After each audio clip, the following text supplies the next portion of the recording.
It was an abundance of fertile land and water that first drew settlers to rural Minnesota some 150 years ago. Today, for many of their descendants, farming has become a continuous struggle, and that water, well, increasingly it's undrinkable. For the next part of TPT's series on freshwater issues, we traveled last fall to one region in southwestern Minnesota to look at the problem of water pollution from farm runoff. As the Des Moines River snakes through the farm fields of southwestern Minnesota, it's carrying with it not only water, but another valuable resource. This is probably the best topsoil off of some of the farmland. Decades of cultivation on this fertile land has provided a livelihood for many farm families, like the Mickelsons. But the rivers and streams that are the lifeblood of this land are beginning to show strain. The river bend that we're standing in here is, and we're standing right on the sediment in the river bend that comes from the farm fields in the spring runoff or flood situations. It is the topsoil, so it's coming directly to the river, and that's what gets down here and fills these banks up. Going past Jackson, which is about 15 miles south of here, in 2001 there were 2,700 semi-truck loads of sediment, of total suspended solids, that went down past Jackson. We're seeing fecal coliform, total suspended solids, which is your organic sediments and then other debris in the water, and then nitrates and phosphorus are the... Kelly Daberco says contaminants, including those from fertilizers and pesticides, can seep into the drinking water supply for many rural citizens. And that's a huge concern because there isn't a lot of good drinking water around this area. We're seeing that the pesticides, the nutrients such as nitrogen and phosphorus are getting into the groundwater. Part of the problem with nitrate pollution in drinking water is the way that wells were constructed a long time ago. These wells, many of them were dug by hand. A lot of them are shallow, and it doesn't take long for nitrogen from the surface to get into the drinking water. We'll start getting a flow. 4 miles northwest of Windham is the Red Rock Rural Water Facility. It treats water from the Des Moines River aquifer and supplies it to 1,400 homes and businesses, and many farms which historically relied on wells. All are willing to pay a large premium to hook up to clean water.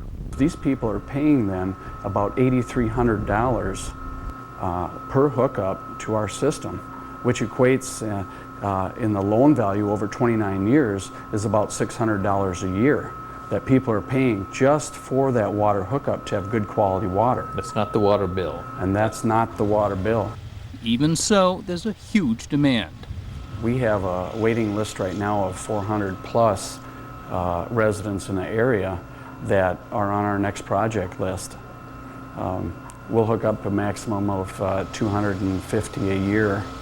It takes a lot of time to develop a project, and one of the most important features is to find your water source first. You know, we have to have the good quality and quantity of water to serve our system and future members. Without that water source, we don't build. Finding and protecting treatable and clean water sources is the goal of another program in this area. It's called the Conservation Reserve Enhancement Program, or CREP. It's designed to reduce farming's impact on Minnesota's water quality. The program's aim is to buffer waterways from runoff by setting aside and not farming sensitive land along rivers and streams. Up to 150 square miles across the region will be placed in long-term conservation easements. Kevin Lines oversees the program. Here's an example. This is a piece of land that the landowner has been enrolled into the Minnesota River CREP initiative. And this is an example of using native vegetation with buffers where they've enrolled a large enough, wide enough strip along each side of the stream and or ditch in this case that it's protecting from other lands that are higher up that are still being cropped. The emphasis of the program is to farm our best land but buffer the rest land, and this important piece of buffer is providing soil and water erosion protection, enhanced water quality, and important fish and wildlife habitat as well. The conservation program uses state and federal dollars to restore land set aside with appropriate vegetation, and it provides compensation for their lost production to farmers like the Mickelsons. They've enrolled 50 acres. As we've farmed it over 25 years, we've seen the changes that have gone the wrong way. And if it takes us 25, 30 years to get it back the right way, I mean, I guess I can be comfortable setting this aside.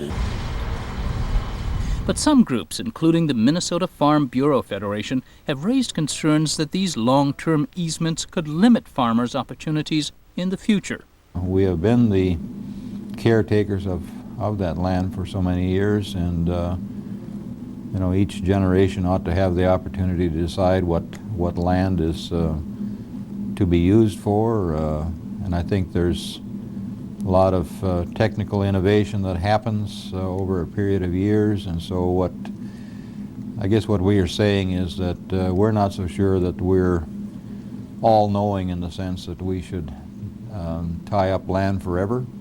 Supporters of conservation programs say they're voluntary and just one method to curb pollutants that are not just produced by farming, but also in some cases naturally occurring. Still, David Mulla says farmers will need to look more carefully at how chemicals are applied on their fields. One practice is not going to solve all our problems with regards to water quality.